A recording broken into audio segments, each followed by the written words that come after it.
Greetings, Culturians, and welcome back to the channel. Today, we have to talk about the enormity of the success of Project Hail Mary. In fact, a lot of people are already abbreviating that to PHM, which makes a lot of sense. And this is the biggest debut of the year so far, so much so that it's record-breaking in at least 3 different areas.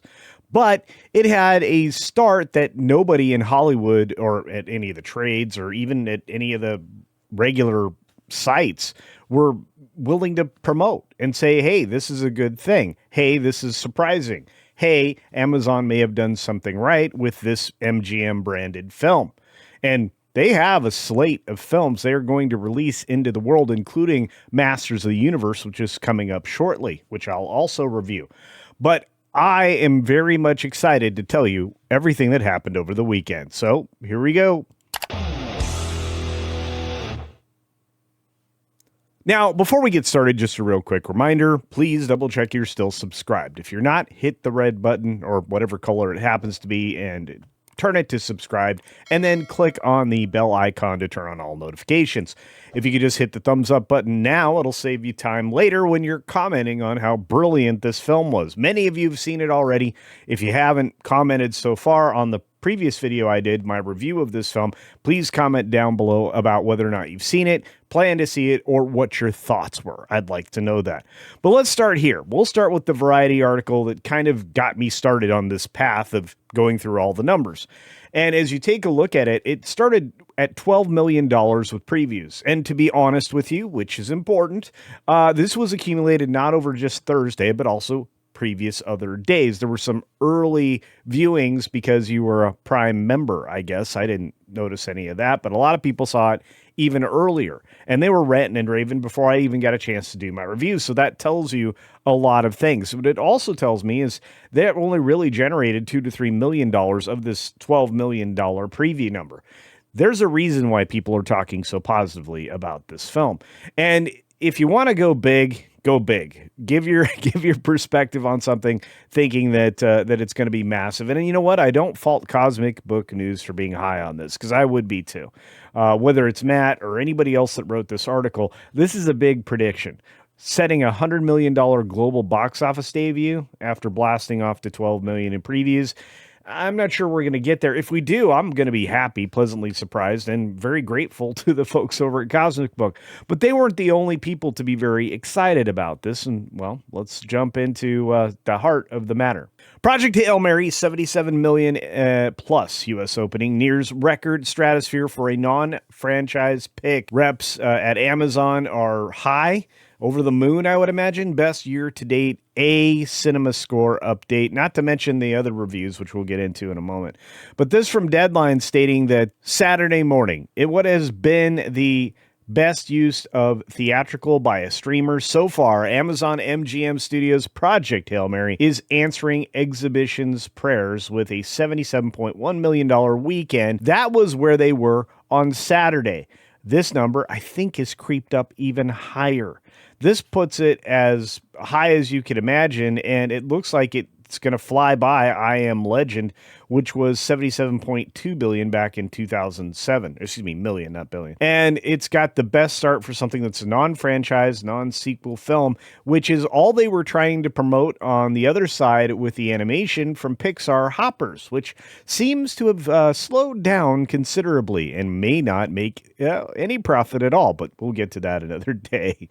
Regardless, as we take a look here, it says, helping fuel business this weekend is the post-spring break, which is 38% of K-12 schools off, obviously, on Friday, Saturday, and Sunday. 37% of colleges join in there, and that segues with the 16% of K-12 to 11% of colleges on break on Monday. That's right. We have, in this country, for some reason, spring breaks broken up around the country based on what they actually think spring is going to be. It also saves a lot of vacationers a lot of hassle if you're not all going on vacation at the same time. But IMAX and PLF tickets were repping a massive 56% of the weekend, with IMAX alone driving close to 24% of the gross. Guess what? IMAX is not going anywhere. In fact, they keep building them. That's a profitable business. But you have sites even like our friends at Fandom Wire saying Project Hail Mary day one box office versus The Martian. We're going to put these two films up against each other because these are both Andy Weir. The guy that adapted both of these films did an extraordinary job. And after registering great critical scores ahead of its release, Project Hail Mary has now commenced its box office run on the high note and is currently projected to surpass its initial opening weekend projections. Of course it was. I was looking at the early projections going, that's ridiculous. This thing's going to be massive. And again, this is a non-sequel. This is a beginning of what could be a franchise because believe it or not, at the end of the movie, whether or not you were paying attention or not, there's a possibility that we come in with a different film that would support what was going on with Ryan Gosling's character. And look, Lord and Miller really redeemed their reputation. I don't care what anybody has to say. Can you imagine, and I've said this before, even in the review video I did, if Lord and Miller had actually been able to complete their vision for Han Solo without the studio interference of Kathleen Kennedy, who stopped the film's progress after primary filming had been done and they were getting ready to move on to the next stage. And that's when Ron Howard took over and basically reshot the movie all over again in a different way, making sure to highlight the elements that Lord and Miller weren't focused on. And you can clearly see they kept out of this particular film. And as you can see in the article itself, it does say that they were, projecting $18 million from the first day and $31 million on Friday, which would include the previews, which is how, for whatever reason, Hollywood has always done it. And then you have, of course, the other facts. First of all, this is directed by, as I said, Lord and Miller. You also have a tomato meter that, is 95 and 97%. Rarely do we get consensus on something like this. And even in comparison with The Martian, this is better scores. Why? Because we've been inundated with so much bad stuff that when you get something that is really good, you get a lot of excitement. Once again, this was a longer runtime than The Martian, but not by much. And you can certainly sit through this film if you have to. Just don't have a big soda or water with you before you go in to watch it. Bathroom break ahead of time, good plan. That way you don't miss anything. It's very important to catch as much of it as you can. But it's definitely going to dethrone The Martian's opening figures. There's no doubt about it. And we're going to start seeing these numbers be even more aggressive as we move forward. In fact, Variety had to drop the fact that 31 million just mentioned in Fandom Wire was wrong. It was 33 million. At its apex, or its beginning, I should say. That means that it is en route to a stellar opening weekend. There's only 4,007 locations here, and while when you get to the 4,000 number, that's an awful lot of locations, it doesn't have the same weight as when Disney puts it in 4,200 theaters. It could have certainly opened that large, but unfortunately, there are a number of movies that are locked into positions, such as Hoppers, that keep them or force the theater organizations to keep them in theaters longer. And look, this is expected to blast off to at least 77 million by Sunday. Well, we're going to see. I think that's clearly where the numbers are headed, but I think it's going to be higher. And again, this is the best opening of the year so far. This coming from Joe Blow, talking about the fact that sometimes it's good to admit when you're wrong. And they were very wrong on their projections for where this film was and would be. And in the case of Project Hail Mary's box office prospects, this guy is willing to admit he was way off in his predictions from earlier in the week. This thing is definitely opening north of 75 million with 77 million in the cards. And I think that's going to be even higher. And again, this guy was willing to admit he predicted a $40 million opening, which I'm going to tell you right now, with a solid A cinema score, which it absolutely deserves, and the tomato meter and the critics running the same rate over at Rotten Tomatoes, nobody can say that this wasn't a great film.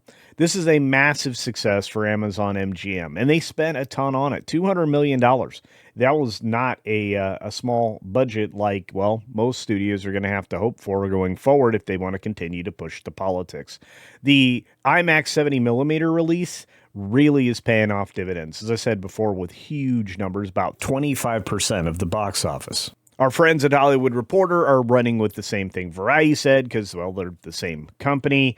You got PMC Media running all three of the Hollywood trades now, which gives you not a lot of diversity of thought or projection, but that's not surprising. You do have Sean Robbins, who runs Box Office Theory. He's out there saying that Project Hail Mary is soaring to 12 million. How high will it go? Well, let's take a look at what his numbers say here at the bottom. I'm not sure we're going to agree, but let's look. He says opening 65 million. He says 3-day high-end opening 82 million. Now that's a number I can get behind, which is why his safe point or his pinpoint accurate forecast was 76. It's already exceeded that. So I wonder if he has a different opinion now. When you have a good movie, I think you have good box office. Ryan Gosling's friendship with a rock, that would be Rocky, in Project Hail Mary is the first Oscar-worthy performance of the year. Yeah, that's how good the movie is. And they're not wrong. Ryan Gosling puts on display acting chops you haven't seen from him in a very long time. In fact, he delivers a singular performance at times that I don't know if anybody could have done. He was perfectly cast for this movie. And you buy him as the brilliant biologist character. I don't think even Matt Damon could pull off, although he did a good job in Martian.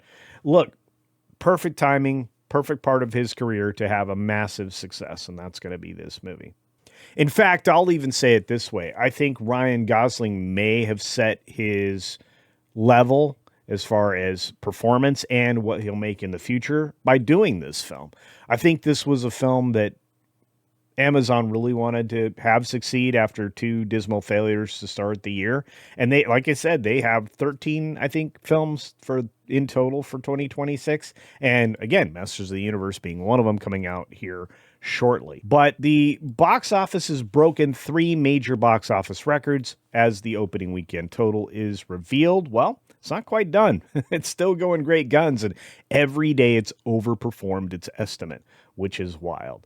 So with Ryan Gosling, as I mentioned before, starring as Ryland Grace in the adaptation of Andy Weir's novel done by the same guy that did The Martian, also wonderful adaptation. There are some elements missing, and there's a lot of science that's missing, but it still seems to work out. So the character slowly fills in the gaps that he has in his memory because he was in an induced coma for space travel.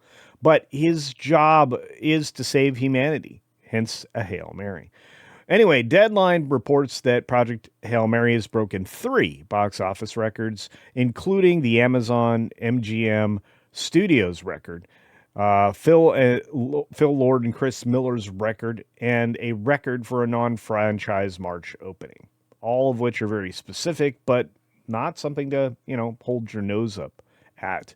They're saying that the movie failed to topple Oppenheimer's record for non-franchise, which is set at 82.4 million, but I don't think we're quite over yet, so we'll have to see. I know international box office on this movie is booming, and I think even fewer people are, even privy to that. We will be talking about that on the 6-Minute Daily, which if you're watching this in arrears and not before the 6-Minute Daily, well, we would have talked about it, so don't miss that coverage. Regardless, Project Hail Mary now officially touted as the biggest debut of the year with 80.5 million, setting the MGM national record. Look, I'm just going to say it this way. 80.5 million is nothing to shake a stick at. But I think this movie is even higher than that. And I think it will go even higher after this. I've already seen the film twice.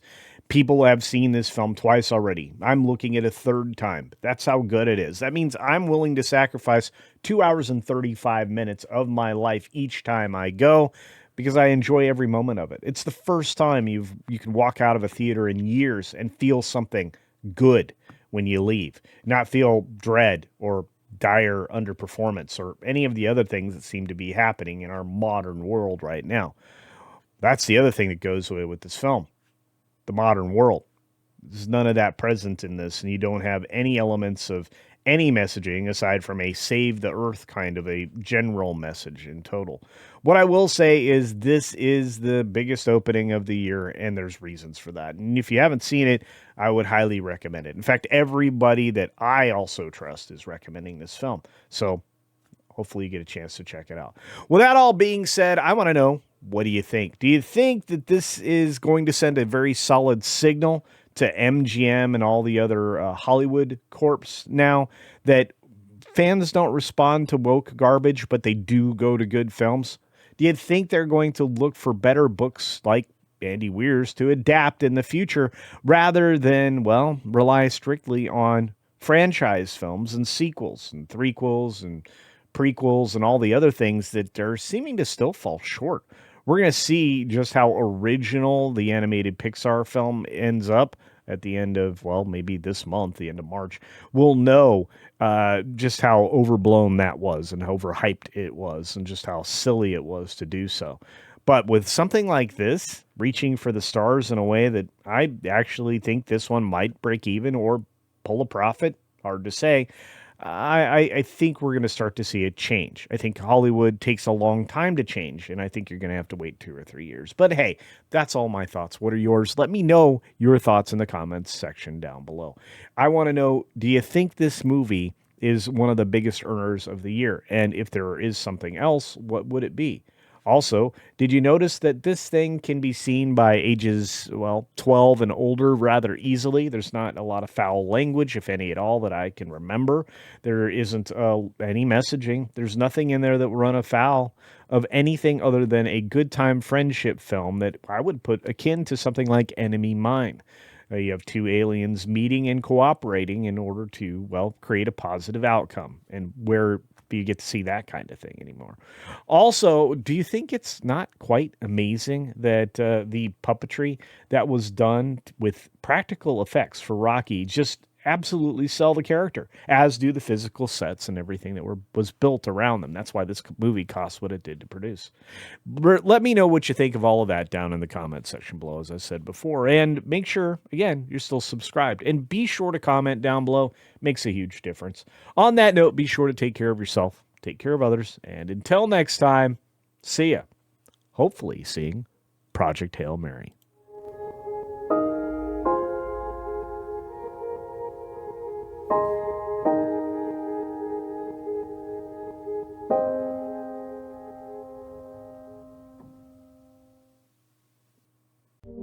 Heads up, That Garden Place is coming at you this week, so make sure you get subscribed early. Thanks. See you next time.